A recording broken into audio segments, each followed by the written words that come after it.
हमें इस वक्त ज्वाइन किया है सीनियर तजियाकार ब्रिगेडियर रिटायर मसूद खान साहब ने। बहुत शुक्रिया आपके वक्त का। ब्रिगेडियर साहब, क्या कहेंगे? इंतहाई अफसोसनाक खबर आज सुनने को मिली है कि हमास के सरबराह को शहीद कर दिया गया है और ईरान में शहीद किया गया है। यहाँ पर यह भी एक चीज़ अलार्मिंग है कि इसराइल अब सिर्फ गजा की हद तक महदूद नहीं है, बल्कि दीगर ममालिक में जाकर भी हमले किए जा रहे हैं। तो इस पर क्या कमेंट कहेंगे आप? बड़ी बिग डेवलपमेंट है और सीरियस डेवलपमेंट है रीजन में। और जहां तक आपने कहा कि जी ईरान में, तो ईरान में इजराइल की बड़ी स्ट्रांग प्रेजेंस है और ईरान में जितने असैसिनेशन की है, 4 इनके न्यूक्लियर साइंटिस्ट इजराइल ने मारे थे। और मोहसिन फखरीजादा जो जो टॉप साइंटिस्ट था जो असैसिनेट हुआ on the outskirts of Tehran अपनी फैमिली के साथ, उसमें भी इजराइल शामिल था।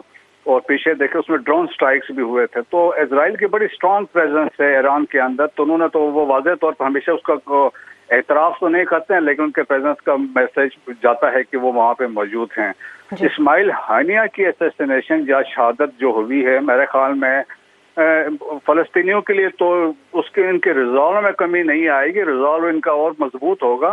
लेकिन मुस्लिम ममालिक के लिए, ख़ासतौर पर अरब ममालिक के लिए अब ये सोचने का वक्त होगा। जिस तरीके से रीजन में डेवलपमेंट्स हो रही है, तो मेरे ख्याल में उनके लिए भी सब्सिक्वेंटली इजराइल की तरफ से एक थ्रेट होगा।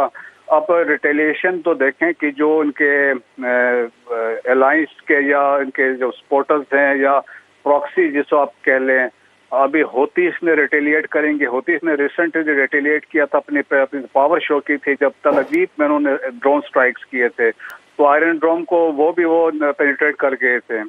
हिजबुल्ला अभी इसका जवाब देगा, क्योंकि हिजबुल्ला ने अपनी पूरी पावर अभी तक डिमॉन्स्ट्रेट नहीं की है। इसी तरह सीरिया के अंदर बैठे बहुत सारे ग्रुप्स हैं, वो रिटेलिएट करेंगे। और मेरे ख्याल में इसके बाद जो इम्प्लीकेशन रीजन में भी होंगी और सीरियस इंटरनेशनली भी होंगी, क्योंकि इंटरनेशनल रिटेलिएशन के तौर पर मैं बात कर रहा हूँ कि फलस्तीनी जहाँ पे मौजूद होंगे, दे विल ट्राई कि वो इजरायली इंटरेस्ट पे हमला करें। तो ये चीज़ है, क्योंकि इस्माइल हानिया की पोजीशन फ़लस्तीनियों के लिए एक रहबर के तौर पे थी, एक पॉलिटिकल लीडर था, एक मिलिट्री कमांडर था। तो बहुत सारे हैं, तो एक लॉस तो उनका हुआ है, लेकिन रिजॉल्व में इनकी कमी नहीं आएगी। इसकी इम्प्लीकेशन रीजनली होंगी। ईरान को सोचना पड़ेगा कि उनके अंदर कितनी पेनिट्रेशन इजराइल कर चुका है।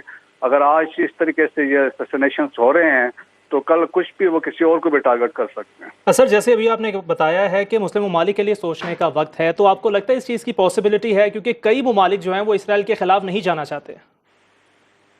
देखें जी, इसमें भी बात आती है, जब नेशनल इंटरेस्ट की बात होती है तो कुछ ममालिक का नेशनल इंटरेस्ट होता है कि वो देखते हैं कि इसमें हमारा फायदा क्या है, हमारा नुकसान क्या है जी। लेकिन मेरा ख्याल में ओवरऑल जब देखा जाए तो उन्होंने एक प्रिंसिपल स्टैंड जब लेना होगा तो वो इस फलस्तीन के फेवर में लेना होगा। और रिसेंट डेवलपमेंट आपने देखी होगी, वो चाइना ने हमास और अल फतह को रीयूनिफाई किया था फर्स्ट टाइम तारीख में। एक बड़ा तारीखी कदम था जो मीडिया ने इग्नोर किया। जो वेस्ट बैंक में अल फतह वाले रूल कर रहे थे, हमास वाले गजा में बैठे हुए थे, तो उन्होंने कहा था फ्यूचर में एक यूनिटी गवर्नमेंट बनेगी। तो प्रॉबली ये भी एक थ्रेट इजराइल को नजर आ रहा था, अगर ये मिल जाएंगे तो वे और मजबूत होंगे। तो फिर दूसरा ये है, इम्पोर्टेंट चीज है, इजराइल का ऑब्जेक्टिव वार का यही था, to eliminate Hamas militarily and politically.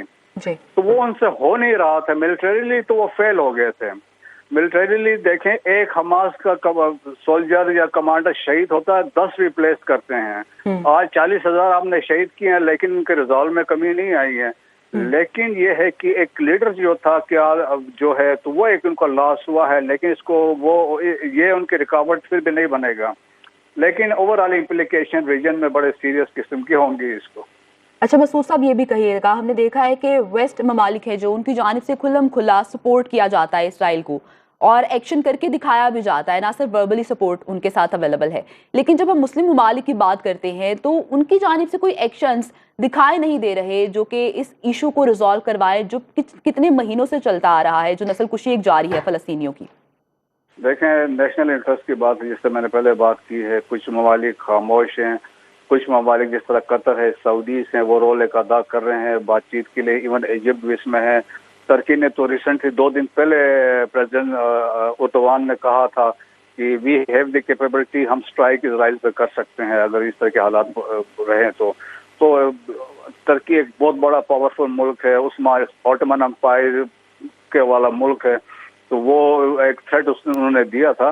तो लेकिन मेरा ख्याल में अरबों को अभी सीरियसली सोचना पड़ेगा कि अगर आज इन्होंने ऐसा किया है, अगर उनकी लीडरशिप को टारगेट किया है हमास की, तो कल और किसी को भी ये टारगेट कर सकते हैं। तो मेरा ख्याल में इनको अरब लीग की कॉन्फ्रेंस फौरन बुलानी चाहिए, अरब लीग की जो है OIC की कॉन्फ्रेंस इसके बाद फौरन होनी चाहिए, या मिला के दोनों को कॉन्फ्रेंस होनी चाहिए, इस पर उनकी डिबेट होनी चाहिए और इसको सीरियस लेना चाहिए।